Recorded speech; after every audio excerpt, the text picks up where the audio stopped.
Hello दोस्तों, नमस्ते, आदाब और आप सब लोगों का वापस से स्वागत है मेरे यूट्यूब चैनल आस्क सौरभ पे। दोस्तों आज हम लोग हाजिर हैं इस संडे को हमारे मॉक टेस्ट के साथ, और इस चैनल पे ये मेरा ऑलमोस्ट अगर मैं गलत नहीं हूं तो 12वां या 13वां मॉक टेस्ट है, और एक पूरी स्प्री ऑफ मॉक टेस्ट है हम लोगों के पास। एक पूरी प्लेलिस्ट है जिसको आप लोग यूटिलाइज कर सकते हैं while cracking your law entrance exams, क्योंकि बहुत ही सिग्निफिकेंट और बहुत ही प्रिसाइज क्वेश्चंस के साथ हम लोग हमारा मॉक टेस्ट प्रिपेयर करते हैं।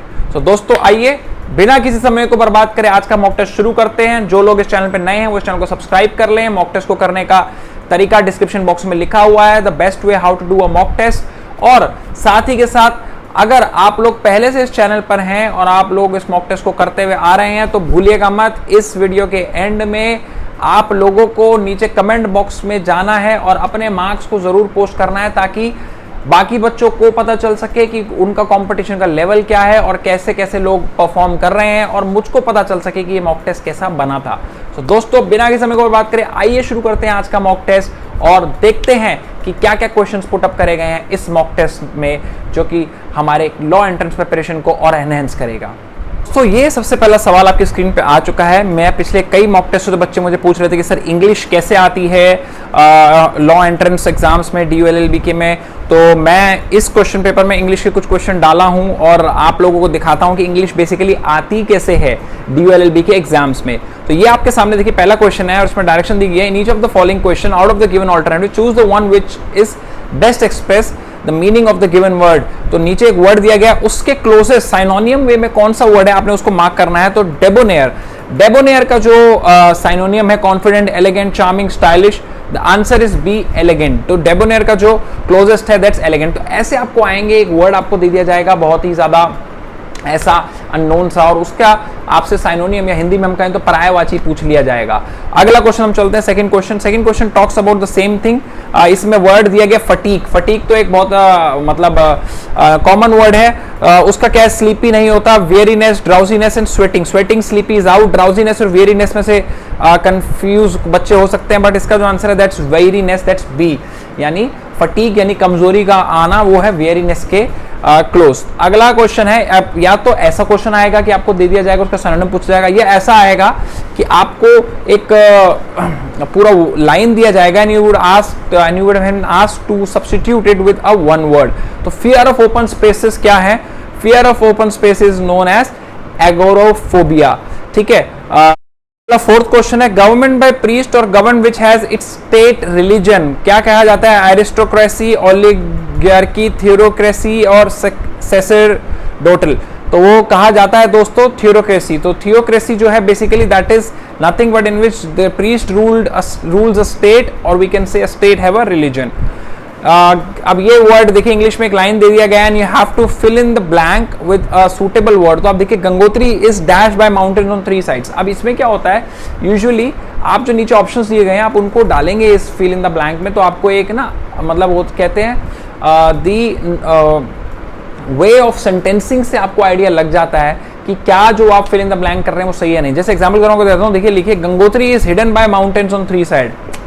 बिल्कुल सेंस नहीं बना रहे। Gangotri is kept by mountains on 3 sides. बिल्कुल सेंस नहीं बना। Gangotri is flanked by mountains on 3 side, making lot of sense. अब चौथा भी ट्राई करते, Gangotri is located by mountains, बिल्कुल नहीं। तो आप देखेंगे Gangotri is flanked by mountains on 3 sides and that is only the right answer. यानी थोड़ा आप अगर ऐसे आ जाए ना कि फिल इन द ब्लैंक आप इसमें डालें किसी वर्ड को, तो आप कई बार ना वो होता है pronunciation of line, the way of sentence से आप आइडिया लगा सकते हैं कि क्या वो सही है या गलत।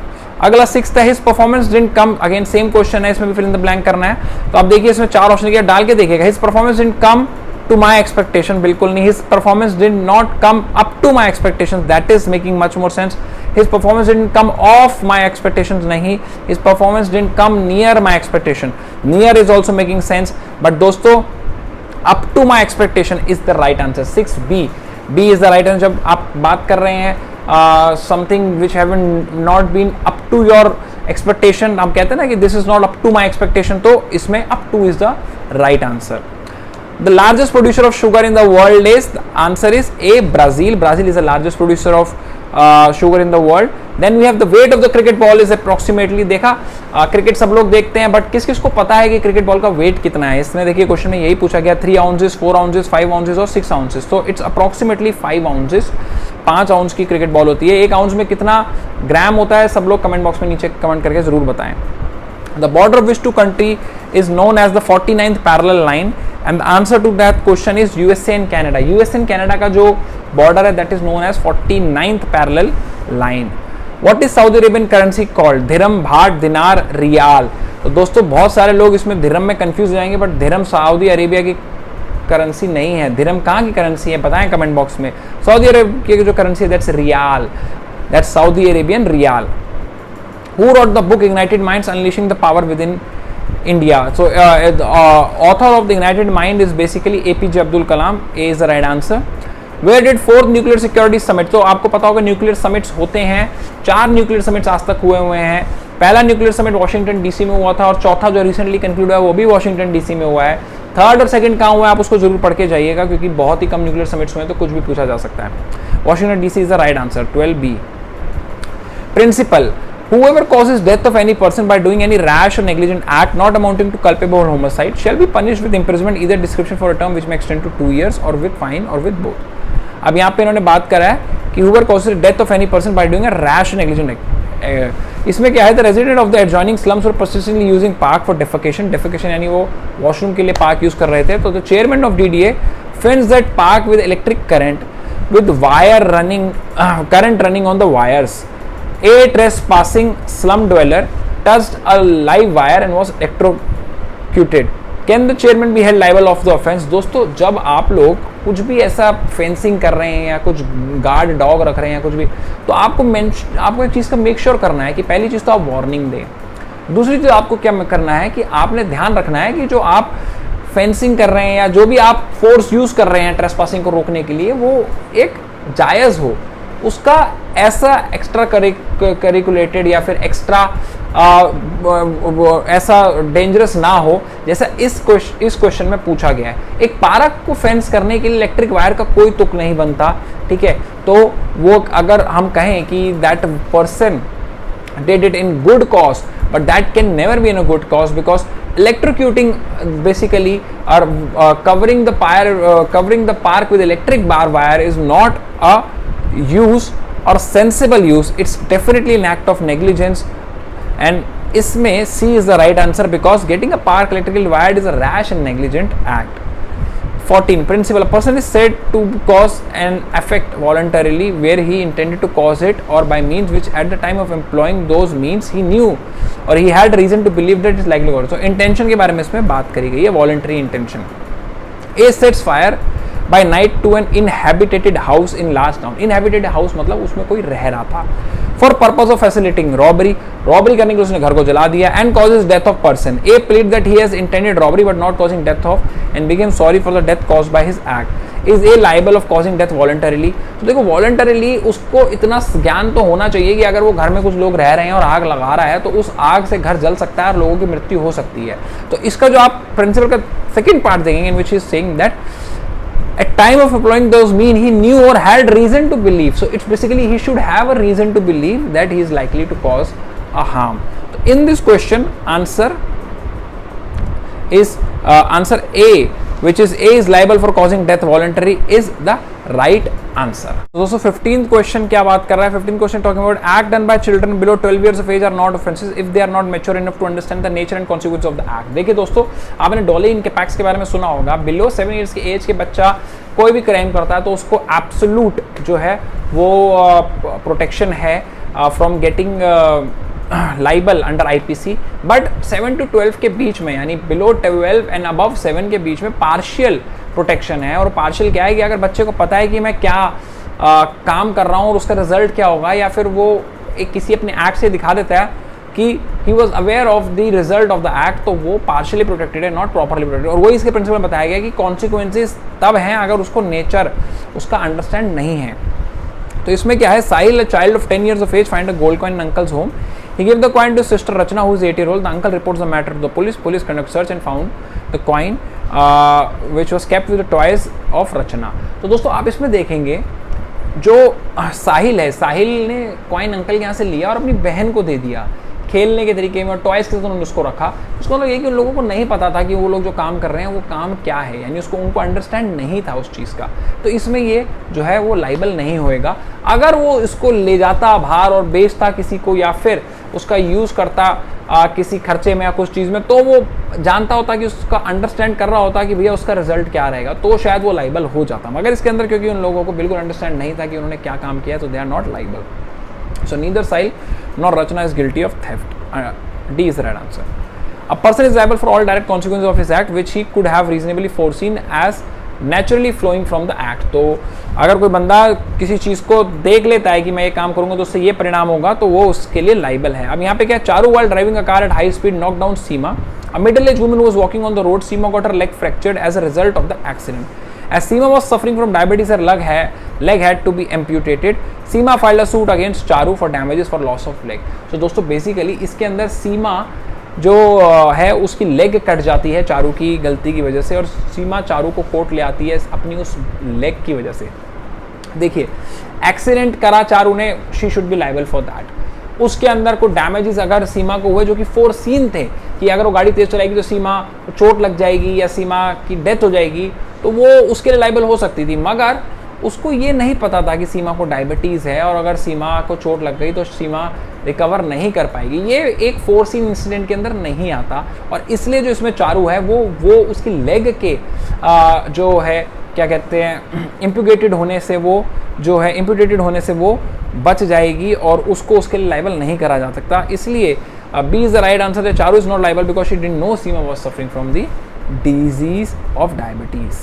17th, which among the following has been added as the fundamental right of the Indian Constitution 86th Amendment in the Indian Constitution as 86th by the 86th Amendment.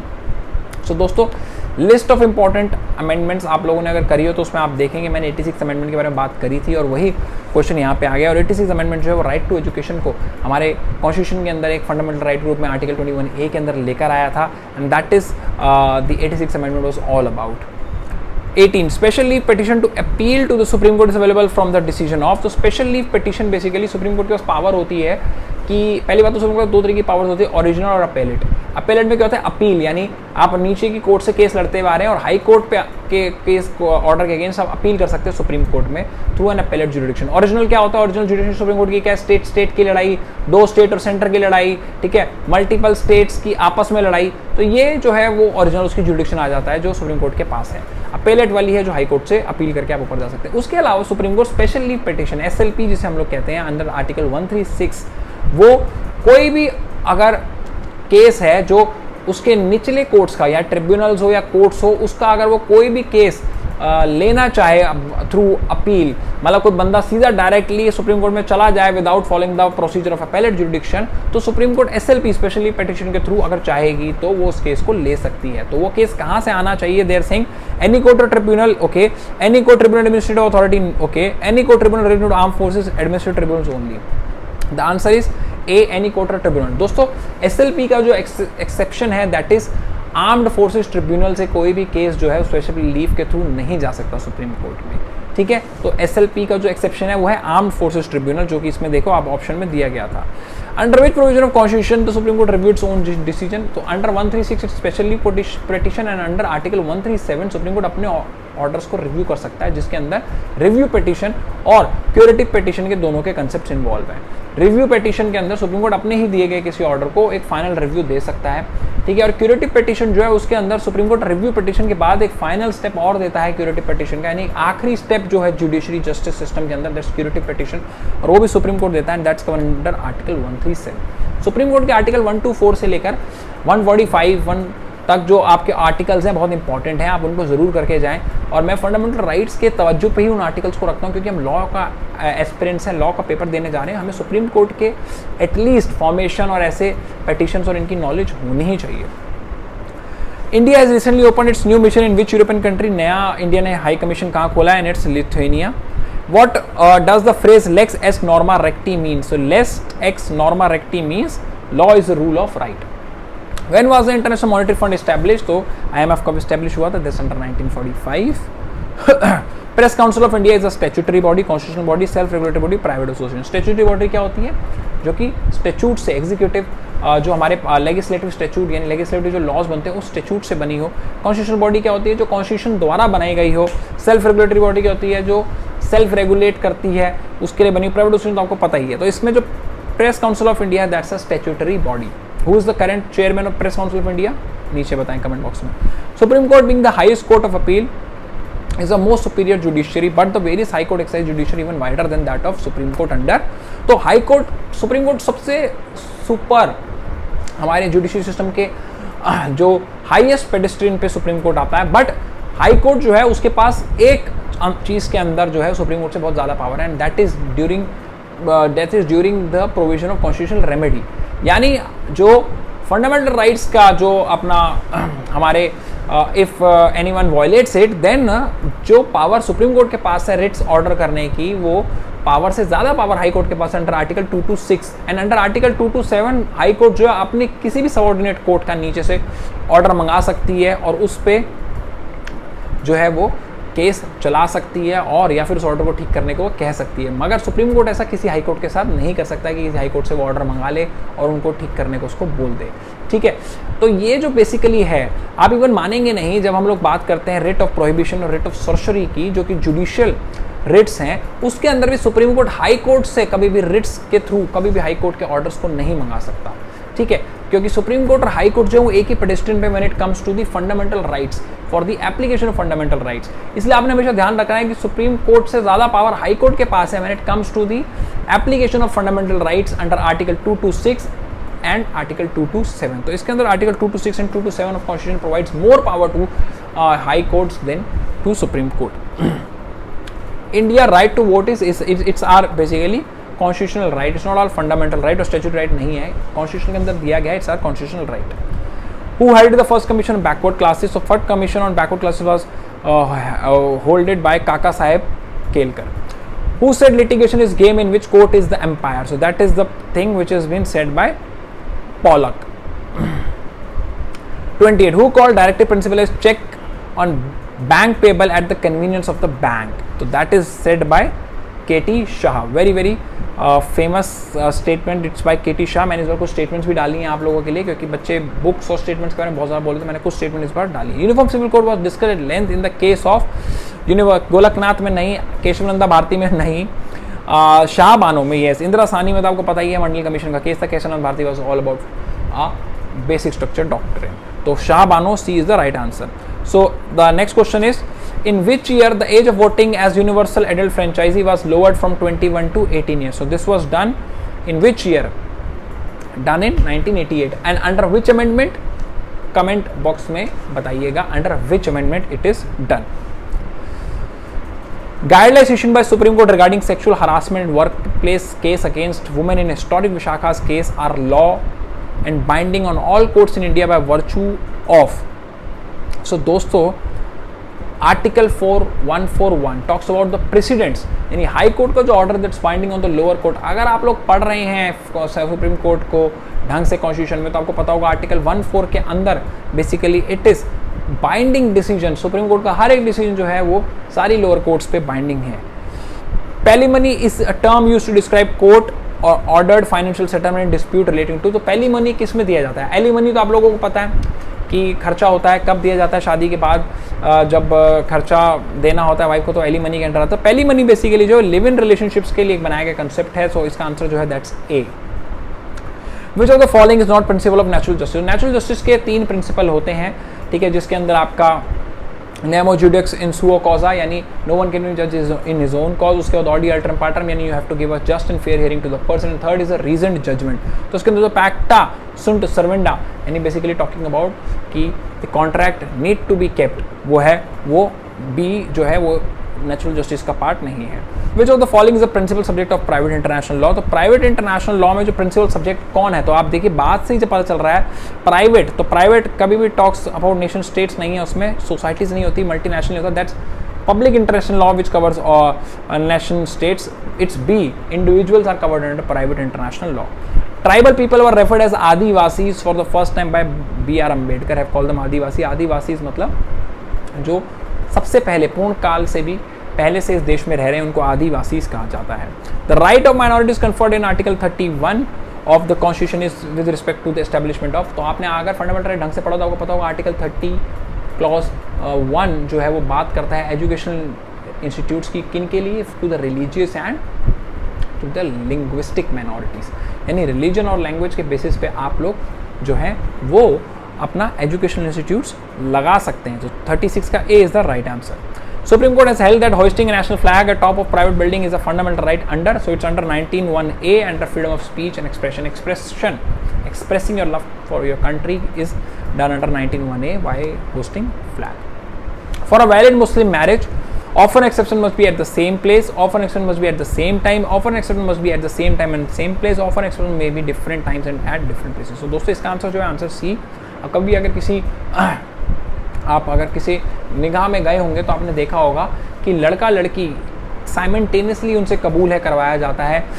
लड़का यहाँ से बोलता है और लड़की वहाँ से बोलती है, माइक होते हैं और जो मौलवी बैठे होते हैं वो बोलते हैं कि आपको कबूल है, फिर दूसरा साइड कबूल हो जाता है और वो जगह भी सेम ही होती है। तो at same time at same place जो है आपको उसको ऑफर दिया जाएगा और उसका एक्सेप्टेंस किया। आपको मैंने पहले बता चुका हूँ मुस्लिम मैरिज बेसिकली कॉन्ट्रैक्चुअल मैरिज होती है, ना कि हिंदू मैरिज के साथ sacrosanct. Without the request of anybody, extinguishes A, extinguishes the fire of B is go down, A suffers injury, thereby B promises to compensate A for the whole amount he spent on his treatment, then later he didn't fulfill his promise। देखिए दोस्तों, आपने voluntary किसी की मदद करी, आप उससे expect नहीं कर सकते कि वो आपको कुछ दे या वो इन रिटर्न आपके लिए कुछ करे, ठीक है, बिल्कुल नहीं कर सकते। आपने वॉलंटरी उसकी मदद करी, बट अगर उस बंदे ने अपने मुंह से बोल दिया कि आपके लिए कुछ करेगा या आपको कुछ देगा, तो वो एक प्रॉमिस हो चुका है और वो एक एग्रीमेंट बन चुका है। और इसके अंदर जो बी है उसने उसको बोला कि मैं आपको पैसे दूंगा आपके इलाज के, और अगर वो नहीं देता तो then he is failing the basic structure for of a contract and he is liable. तो इसका जो आंसर है, जो 39th का आंसर है, that is B is guilty as it's a valid contract. तो अब आइए 40th क्वेश्चन पे हम आ गए। Which of the following defence is not available to the accuse in criminal case? Infancy मतलब अगर उसकी उम्र छोटी है मिल सकता है, सेल्फ डिफेंस भी मिल सकता है, इनवॉलंटरी इंटॉक्सिकेशन नहीं, इनवॉलंटरी इंटॉक्सिकेशन नहीं मिल सकता, कंसेंट इनवॉलंटरी इंटॉक्सिकेशन भी मिल सकता है, क्योंकि अगर किसी बंदे को वॉलंटरी नहीं इनवॉलंटरी किसी को जबरदस्ती पिला दिया गया तो डिफेंस मिल सकता है। Consent of other party to death बिल्कुल नहीं। इसका जो आंसर है दैट्स डी, यानी कोई बंदा आपको कहे कि भैया मेरी जान ले ले और आप उसकी जान ले लो और आप कहो जी भैया उस बंदे ने मुझे बोला था मेरी जान ले लो, तो क्या वो डिफेंस होगा? नहीं होगा। इन्फेंसी मतलब क्या हो गया? आप छोटे हैं उम्र में, वो डिफेंस आपको डॉली इनके पैक्स के अंदर मिल जाएगा। अगला है सेल्फ डिफेंस के अंदर आपको पता ही है इतने सारे क्लॉजेज हैं जिसके अंदर डिफेंस मिल जाता है। Involuntary intoxication is also one of the defence, यानी आपने किसी ने आपको जबरदस्ती पिला दी है और आप उसके अंदर कोई जुर्म कर देते हैं।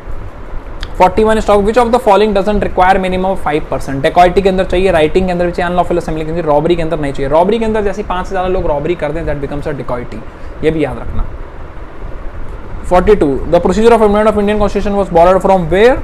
It's from the constitution of South Africa. The process of amendment क्या है? द प्रोसेस ऑफ अमेंडमेंट कि कोई भी पार्लियामेंट का कोई भी हाउस बिल को इंट्रोड्यूस कर सकता है। बिल को इंट्रोड्यूस करने के बाद जो है दोनों हाउसेज जो बिल कैसे पास होगा? By the majority, 2/3 majority of the people present and voting and by the जो absolute majority of the total strength of the house। तो दोनों कंडीशन को फुलफिल करेंगे यानी स्पेशल मेजोरिटी बन जाएगी, तभी आप जाके अमेंडमेंट कर सकते हैं। A Muslim man under personal law can not marry a Jew, a Christian, N आइडल्ट्रेस और अ फायर वर्शिपर। तो जो मुस्लिम मैन है वो मैरिज नहीं कर सकता किससे? एक ज्यू से, क्रिश्चियन से, एक आइडल्ट्रेस मतलब जो मूर्तियों की पूजा करता है, और फायर वर्शिपर जो अग्नि की पूजा करता है, या इन सब से। तो आंसर इज सी, जो मुस्लिम है वो एक ज्यू क्रिश्चियन से शादी कर सकता है, मगर वो किसी मूर्ति पूजा करने वाले से या फिर किसी अग्नि की पूजा करने वाले से शादी नहीं कर सकता, जो कि in short form is Hindu. Following is the correct pair. तो इसमें देखिए ऑर्गेनाइजेशन दी गई है और उनके फॉर्मेशन दिए गए हैं। तो आप देख सकते हैं यूनाइटेड नेशन ऑर्गेनाइजेशन, अगर आप यूएनओ को पढ़ रहे तो आपको पता होगा यूएन कब फॉर्म हुआ था। डिक्लेरेशन ऑफ ह्यूमन राइट्स 1948, मेरे को तो यही लग रहा है कॉन्स्टिट्यूशन इंडिया तो नहीं 1950 में था, 1951 में था। वर्ल्ड ट्रेड ऑर्गेनाइजेशन भी नहीं 1996 में नहीं था। तो answer is universal declaration of human right 1948 is the correct pair. When did international criminal court come into existence? तो मैंने देखो पिछले कई सारे में आपको इंटरनेशनल जो इंस्टीट्यूशन जो उससे अलग अलग सवाल पूछ रहे हैं, इस बार मैंने उनके फॉर्मेशन की डेट्स पूछे हैं। जैसे मैंने आपसे पहले IMF का पूछा, उस तरीके से मैंने अब ICC का यानी इंटरनेशनल क्रिमिनल कोर्ट का पूछा, तो जो इट वॉज फाउंडेड इन 2002। आप अगर सारे मॉक टेस्टों का एक क्रक्स कर जाएंगे ना, तो मैं आपको सच बता रहा हूँ आपका पेपर बहुत अच्छा हो जाएगा। मैंने इतने सारे क्वेश्चंस आप लोगों को करा दिए हैं in road to your entrance exam कि आप लोग बोल ही नहीं सकते कि सर ये क्वेश्चन था और रह गया। 46 who among the following can be parties to a case before International Court of Justice. International Court of Justice में इनमें से कौन कौन पार्टीज हो सकती हैं? Individuals and states, states and international organisations, only states यानी ओनली कंट्रीज। तो इसका जो आंसर है that's only states can be parties to a case before International Court of Justice. ICJ के अंदर जो है पार्टीज है वो हमेशा स्टेट्स होती हैं। आपको याद होगा कुलभूषण जाधव का जो मैटर था उसमें Kulbhushan Jadhav wasn't the party was India and Pakistan.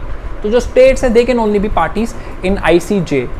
Which of the following statement is not correct? Preamble of Constitution is not justifiable. Okay. Directive principle of state policy are positive obligation. Okay. Fundamental rights are negative obligation. Okay. Fundamental duties are enforceable. तो इसका जो है that is D is the right answer, क्योंकि preamble of Constitution is not justiciable जो है वो सही है, क्योंकि सिर्फ और सिर्फ जो फंडामेंटल राइट्स है कॉन्स्टिट्यूशन के अंदर वही जस्टिसिएबल है। डायरेक्टिव प्रिंसिपल एक पॉजिटिव है और जो फंडामेंटल राइट्स हैं वो नेगेटिव होते हैं, मतलब वो रोकने के लिए है that it he shall not, state shall not, a person shall not. जबकि डायरेक्टिव प्रिंसिपल की इनकी बात करती है state should, the person should do all this thing, तो पॉजिटिव है वो, ठीक है। 48 अ मेंबर ऑफ पार्लियामेंट और state legislature can not be arrested in civil action. कोई भी मेंबर ऑफ पार्लियामेंट या स्टेट लेजिस्लेचर का कोई भी एमएलए कभी भी अरेस्ट नहीं किया जा सकता हाउस के 40 दिन से पहले और हाउस खत्म होने के 40 दिन बाद। तो इसका जो आंसर है that is 40 days before and after the session उसको अरेस्ट नहीं किया जा सकता। Power to punish for its contempt makes high court a court of contempt, court of record, court of original नहीं।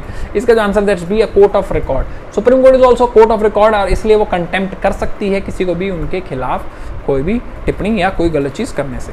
Election commission of India is constitutional body, political body, quasi judicial, quasi political body, both A and B. The answer is quasi judicial and quasi political. Why quasi judicial? क्योंकि उसके पास कई सारे judicial powers हैं, जैसे कि nominations को accept और reject करना, जैसे कि पार्टीज को सिंबल देना या नहीं देना, ऐसे कई सारे जो जुडिशियल पावर्स हैं वो हम लोगों ने इलेक्शन कमीशन को दिए हैं। That's why it's quasi judicial body. And quasi political तो हो ही गया because it's involve in political process. What cannot be done directly cannot be done indirectly. This statement epitomes the doctrine of, so it's a doctrine of basically friends colorable legislation, यानी कोई ऐसा काम जो हम लोग एक तरीके से नहीं कर सकते cannot be done directly, उसको indirectly कराना is known as the colorable legislation। ये एक बहुत ही renowned process है जिसको यूज़ किया जाता है। 370 का एब्रोगेशन बेसिकली जो है वो भी एक कलरेबल जो है लेजिस्लेशन के थ्रू करा गया था, जिसके अंदर कॉन्स्टिट्यूशन में 370 जो हमारा आर्टिकल था उसको हटाने के लिए उन्होंने कॉन्स्टिट्यूशन के कुछ आर्टिकल्स के अंदर चेंजेस करा, जिससे इनडायरेक्टली चेंजेस आर्टिकल 370 के अंदर हो गया। 52 the competition act was passed in year 2002 replacing its MRTP Act, basically Monopolies and Restrictive Trade and Practice Act of 1969 was basically repealed and Competition Act 2002 was given. So 52 का A is the right answer. A political party's official authority status on opposition party, that's over 10% of the seats. आपको पता है कांग्रेस को नहीं मिली. Last time they got 40s in something 40s and this time they got 51 or 52. तो जो opposition में आपको रहने के लिए लीडर ऑफ ऑपोजिशन आपको बनाने के लिए 10% चाहिए, which is of 54 seats in the Lok Sabha. Economic justice an important objective of the constitution of India is embedded in. Economic justice की बात कहाँ कहाँ कही गई है? प्रियम्बल में कही गई, आपको पता होगा जस्टिस इकोनॉमिक सोशो, जब लिखा गया तो सोशो इकोनॉमिक जस्टिस है ना, और डीपीएसपी में बात की इकोनॉमिक जस्टिस की। तो the answer is basically both A and B, D is the right answer. Fundamental rights में इकोनॉमिक जस्टिस की बात कहीं नहीं कही गई है। A Hindu boy wants to marry a Muslim girl, they can solemnize their marriage under special marriage act, Hindu marriage act, Muslim law or any of these. So they can marry under special marriage act. ठीक है? A Hindu guy can't marry a Muslim girl under Hindu act, or similarly a Muslim girl cannot. And what about Hindu girl and Sikh boy? They can marry under special marriage act and they can also marry under Hindu marriage act. क्योंकि Sikh as by a definition Hindu marriage act के अंदर हिंदू माने जाते हैं। सगोत्रा marriage in Hindu, सगोत्रा मतलब same गोत्र में की गई शादी in Hindu is legal. Sapinda marriages are illegal, ठीक है। एंड प्रोहिबिटेड रिलेशनशिप जो बताए गए हैं जिसके लीनियर डिसेंडेंट्स हैं, कई सारी चीजें, those are illegal. But sagotra marriage यानी सेम गोत्र में की गई शादी लीगल मानी जाती है हिंदू धर्म के अंदर by supreme court order as well. तो इसलिए दो लोगों को गोत्र सेम है उसको हम लोग बाय प्रैक्टिस नहीं करते, बट यूजुअली वो जो है मानी जाती हैं legal. A bill authorizing expenditure of the government is called as money bill, finance bill, appropriation bill, expenditure. So it's called as appropriation bill. Legal principal, every partner in partnership form is liable for the acts of every other partner during the course of business of the partnership form. तो कोई भी partner को ऐसा काम करेगा जो कि course of business में किया जा रहा है, तो मेन पॉइंट इसमें कोर्स ऑफ बिजनेस को आप ध्यान रखें, तो वो उस सारे उसमें लाइबल होंगे। Partner in the firm XYZ with another partner B takes loan from a bank for partnership firm, A misuses the fund for his personal use, B is very resourceful person, can the bank demand the entire money? Yes, because both are partners in the same firm. B is the right answer. Why? Because the loan was taken during the course of the business. यानी उन्होंने bank से जब loan लिया तो उन्होंने अपने business के नाम पे लोन लिया, ठीक है। अब वो बैंक को ये नहीं बोल सकते कि भैया वो लेकर भाग गया, मैं उसे नहीं जानता। अरे भाई, जब आप आए तो आप अपने कंपनी के लिए आपने लोन लिया, अब उसने पर्सनल यूज कर लिया, उससे कोई फर्क नहीं पड़ता। You have to pay it because it's in the course of the business. तो yes, B is the right answer. Any act done in the exercise of the right of private defense shall not be an offence. The right to private defense in no case extend the inflicting of more than harm. वही कि private defence जब भी कर रहे हैं तो आपका जो डिफेंस का जो मैकेनिज्म है that should never be more than what a person is inflicting upon you. तो इसके अंदर सिचुएशन है, Rajan saw thief jumping the boundary wall and entering in his house in the night, he picked up the sword and hid in a corner. The moment person entered the house, he hit the person with a sword and cut his head. Did Rajan commit the offense of killing the thief? दोस्तों, no. B is the right answer. He has not committed an offense. मैं आपको इसके पीछे एक reason बताता हूँ why। आप बोलेंगे सर इसमें जो फोर्स है वो इक्विवेलेंट कैसे यूज हुई? चोर तो अंदर घुसा, वो राजन चाहता उसके पैर भी मार सकता था। मगर मैं आपको एक बात बता दूं, नाइट में हाउस ट्रेसपासिंग या हाउस ब्रेकिंग के अंदर आपको मर्डर से भी एक्सेप्शन मिल जाती है, क्योंकि नाइट के अंदर हाउस ब्रेक करने को बहुत ही सिवियर क्राइम्स के अंदर रखा गया है। और ये आप एक लीगली आईपीसी के अंदर भी है कि रात को घर हाउस ब्रेक करना, अगर उसके अंदर आपको जो हाउस का ऑक्यूपेंट है उसको अगर मर्डर करना पड़ जाए थीफ का, तो भी वो बच जाएगा and he will not be liable of murder.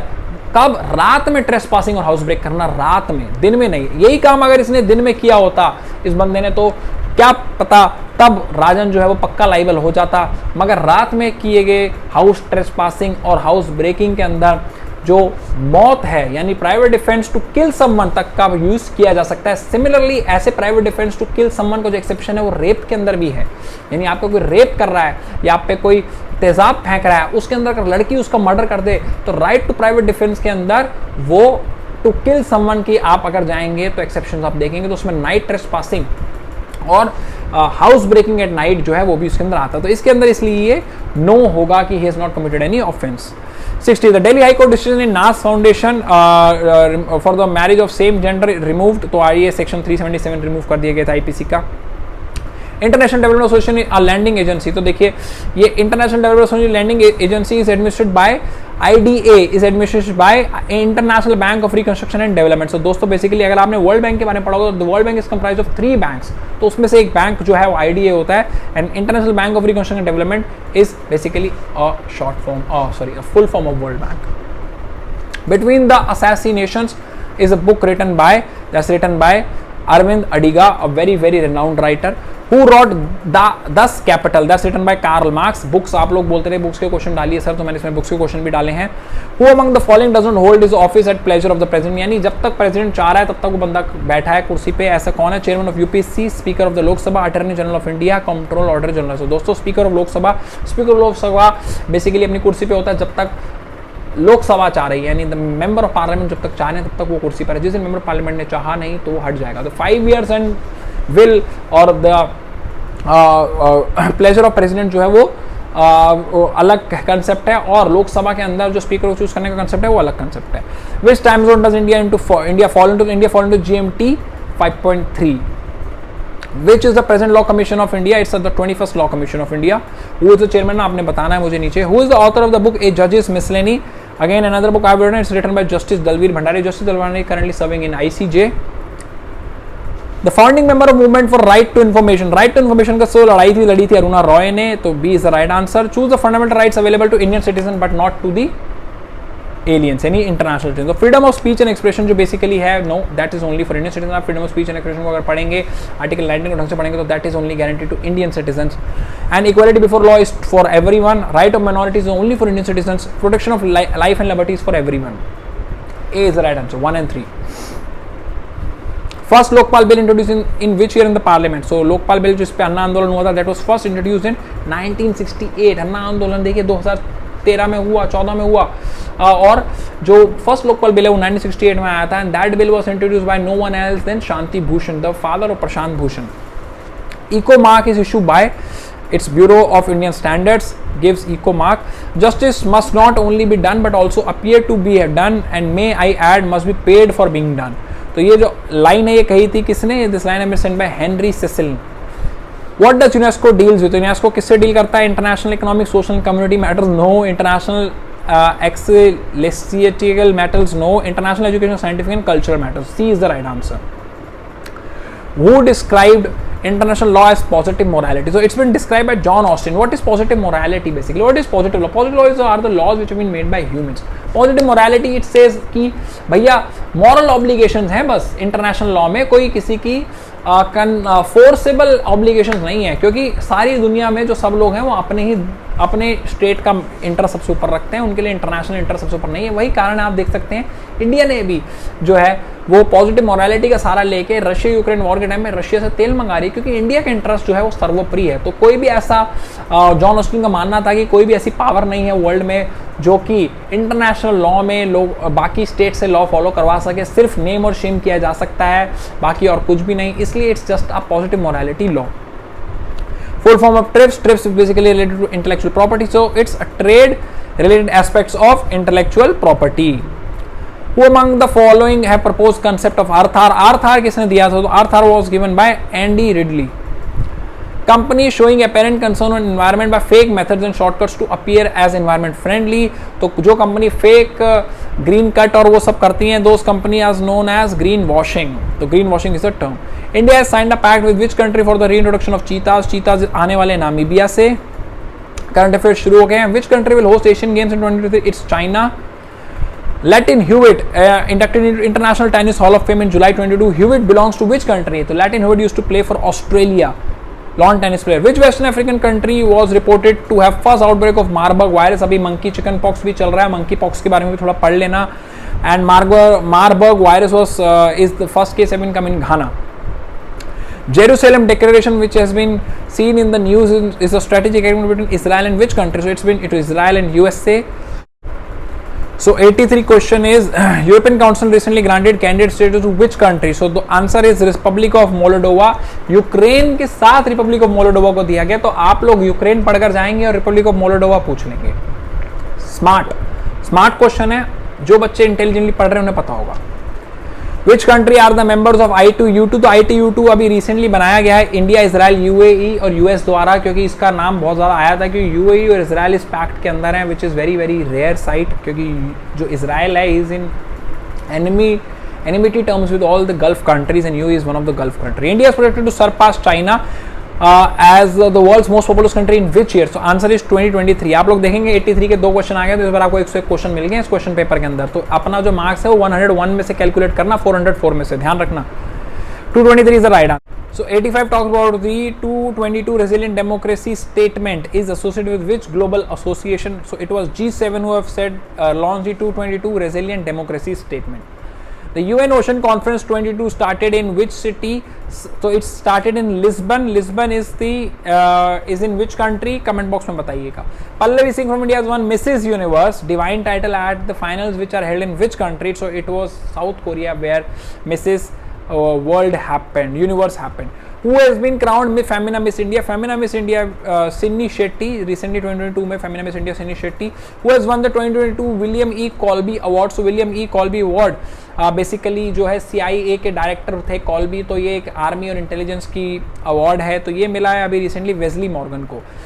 Cynthia Rosenberg, who is seen in the news, is the recipient of which prestigious award? So Cynthia is for the World Food Prize Award. World Food Prize Award is also very important award. मेरी important वो awards की जो video उसके अंदर आपको सारे awards मिल जाएंगे. What is the rank of India in medal tally in the Asian Wrestling Championship? It's the 5th rank.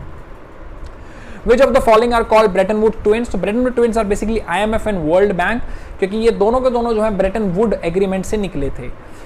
Which of the following institution is not part of the World Bank community? IBR है, IDA है, IFS है, WTO नहीं है. मैंने आपको बताया था World Bank formed of 3 banks, तो ये तीनों banks के नाम भी अब यहाँ पे आ गए हैं. 94 where is the headquarter of international telecommunication union, so it's in Geneva. Geneva में बहुत सारे इंस्टीट्यूशंस हैं। 95 which is the official language of bank of central African state, so they follow the French language, so French is the language. 95A answer is there. अब अगला जो आपके हैं दो आर द एप्टीट्यूड क्वेश्चंस, तो इसके लिए चलिए चलते हैं हमारे व्हाइट पेज के ऊपर और सॉल्व करते हैं आपके 96 to 100 क्वेश्चंस को वहां पे।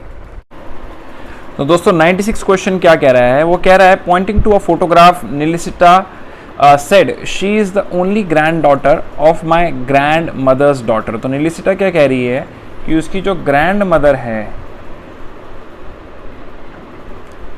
उसकी ग्रैंड मदर की ग्रैंड डॉटर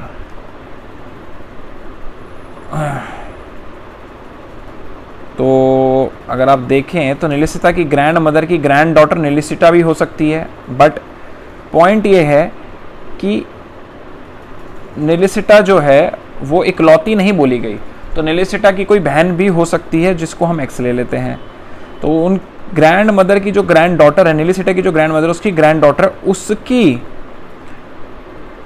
इकलौती डॉटर यानी ओनली डॉटर है ये लड़की जिसकी वो फोटो दिखा रहे हैं। ठीक है, तो हमारे पास अब वो एंड में क्या पूछ रहे हैं, what is the relation of Nikita with the girl in photograph. तो निकिता का क्या रिलेशन है उसके साथ। निकिता का रिलेशन अब दो चीज़ों से हो सकता है, क्योंकि यहाँ पे उन्होंने बताया नहीं है कि ग्रैंड डॉटर जो है ग्रैंड मदर की वो इकलौती है या और भी हैं। तो अगर हम मान लेते हैं निकिता वो ग्रैंड डॉटर है तो ये उसकी बेटी हुई यानी उसकी डॉटर हुई। नहीं तो अगर निकिता की कोई और बहन है जिसकी ये बेटी है तो ये निकिता की क्या हुई, नीस हुई।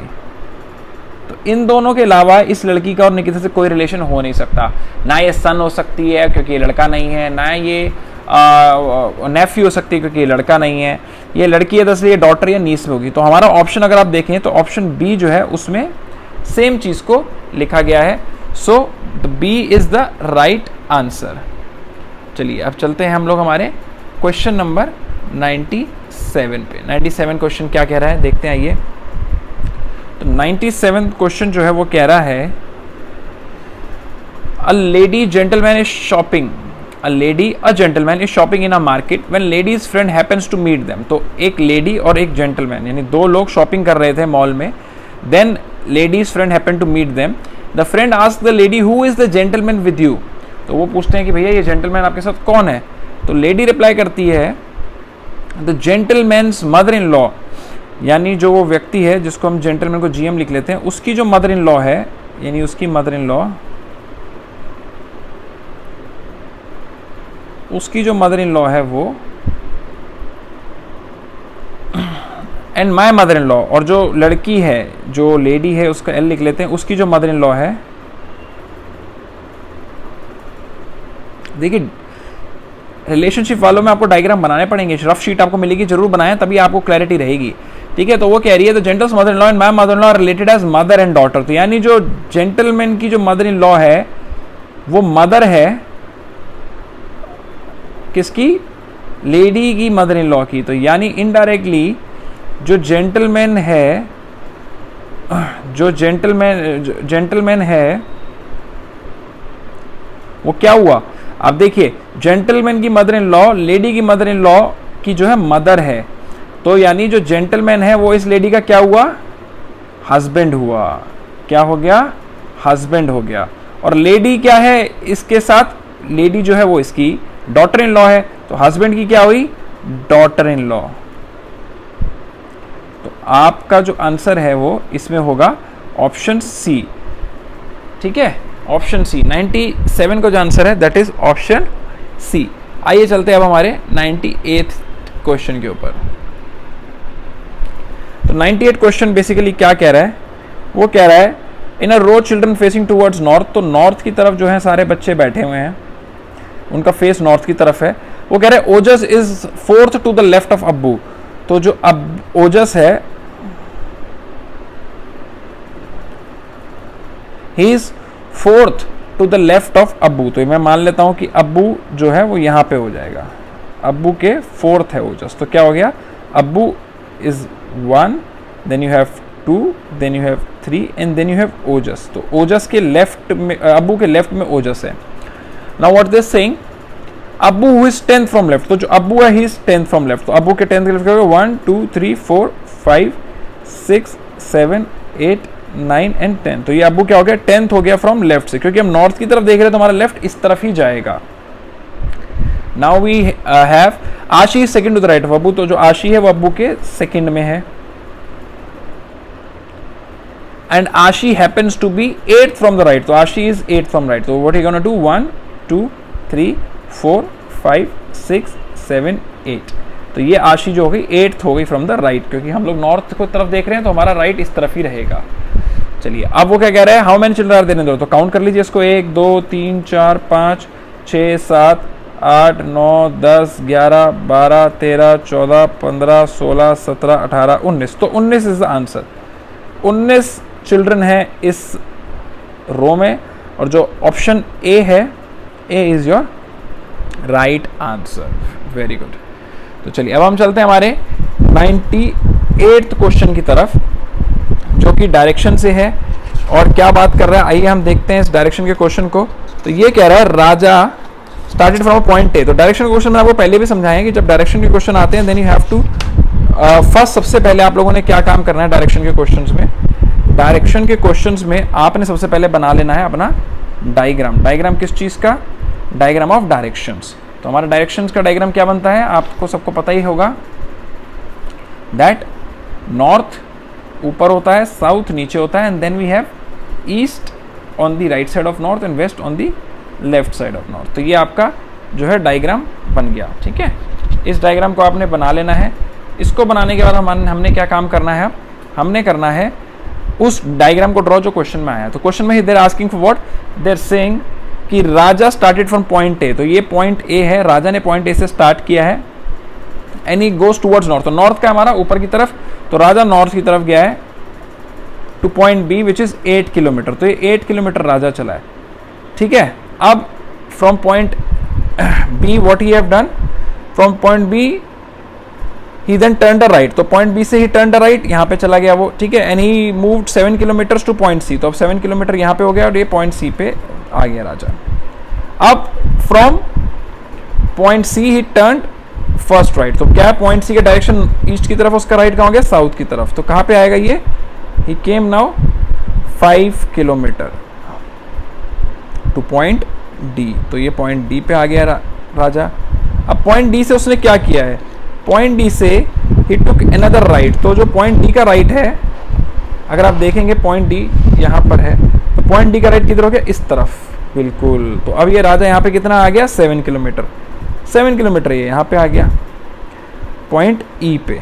ठीक है, तो पॉइंट ई पे आ गया। Finally he turn right. अब पॉइंट ई का राइट कैसे देखना है आपने, पॉइंट ई का राइट आपने यहाँ से देखना है टुवर्ड्स दैट डायरेक्शन। तो वो क्या होगा, वो यहाँ पे चलेगा। कितना चला वो, 3 किलोमीटर। तो 3 किलोमीटर एफ। तो ये जो है हमारे पास एक फाइनल डायग्राम देखो बन गया है। ठीक है, अब now what we have to do, they are asking distance between B and F. तो क्या हो गया, पैरेलल लाइंस 5 किलोमीटर, 5 किलोमीटर, ये भी 5 किलोमीटर होगा। 3 किलोमीटर चल चुका, तो कितना बचा, 2 किलोमीटर। तो 2 किलोमीटर कहाँ पे है, option B. So option B is the right answer of 99, 2 kilometre. ठीक है, चलो अब कोड वाला क्वेश्चन आ गया, 100 क्वेश्चन। 100 क्वेश्चन कोड वाला है, क्या कह रहा है वो देखते हैं आइए। सो दे सेइंग कि आपने जो है फाइट शब्द को लिखा है, you have written it in a form of GJFIU, and then आपने राइट को जो है वो लिखा है XSHUF। अच्छा, इसमें क्या है, जब ऐसे क्वेश्चंस आपको आते हैं ना, देन या तो आपको बनाना पड़ेगा ABCD पूरा लिखना पड़ेगा, या तो आपको, या आपको इसमें से कुछ पैटर्न होगा। आप देखेंगे FGIJ, ठीक है, GF, इसमें कुछ गड़बड़ी है। चलो कोई नहीं, देख लेते हैं। HI, H के बाद I आता है, T के बाद U आता है। ए ना, ABCD EFG HI J के एलो PQRSTU है ना, T के बाद U आता है। सेम इसमें देखिए WXRS I, देखो गलत है इसमें, ये तो इससे पहले आता है। ठीक है, TUEF। तो आपने देखा इन सब अल्फाबेट्स में कॉमन पैटर्न क्या है, जो सेंटर का वर्ड है उसमें सिर्फ पहले का यूज हो रहा है, बाकी सब वर्ड्स में बाद का यूज हो रहा है। तो अगर हमारे को चेंज करना है जज को, तो हम जज को कैसे चेंज करेंगे, तो आपको देखो लगाओ हिसाब, J के बाद क्या आता है K, ठीक है, U के बाद क्या आता है V, और D के बाद आना है या पहले आना है? D के पहले लेना है, क्योंकि देखो ना बीच वाला जो है उसका पहले लग रहा है, तो D के पहले क्या आता है C, G के बाद क्या आता है H, और E के बाद क्या आता है F। तो जो आंसर इसका है वो है KVCHF which is the A। तो आपका जो 100 क्वेश्चन है उसका जो आंसर है दैट इज A। सो दोस्तों, आशा करता हूँ आप लोगों को मॉक टेस्ट बहुत ज़्यादा पसंद आया हो और मैक्सिमम मार्क्स आप लोगों ने स्कोर करे हो। मैंने इस मॉक टेस्ट को जो है टेक्निकली पिछले मॉक टेस्ट से थोड़ा, पिछले 2 मॉक टेस्टों से थोड़ा आसान बनाया था, but this mock test is indirectly proportional to the strictness in which DU LLB gonna come। मेरे पिछले जो 2 मॉक टेस्ट थे, I've kept them more difficult so that I can make it more challenging for you guys, but this mock test is in literally par with the strictness and the difficulty level of Delhi University। तो आप लोगों को ये पिछले 2 mock test से आसान लगेगा, but it is very very good and in comparison to Delhi university. But मेरे को थोड़ा मॉक टेस्ट का अब जो है स्ट्रिक वाला पार्ट कम करना पड़ा, क्योंकि पिछले मॉक टेस्ट में बच्चों के बहुत कम नंबर आ रहे थे और वो मेरे को मेल कर रहे थे कि सर मॉक टेस्ट डिफ़िकल्ट बन रहे हैं, हमारा मोराल डाउन हो रहा है। तो इसलिए मैंने ज़्यादा डिफ़िकल्टी की तरफ जाने से प्रेफर करा है दिल्ली यूनिवर्सिटी की डिफ़िकल्टी लेवल तक जाने के लिए, ताकि आप लोगों का अब एग्ज़ाम पास आने वाला है तो जो है जो अपबीट आप लोगों का माहौल रहे, and you should feel more confident while going into those exams. So दोस्तों, with this I Saurabh Kharwal sign off, take care and bye bye.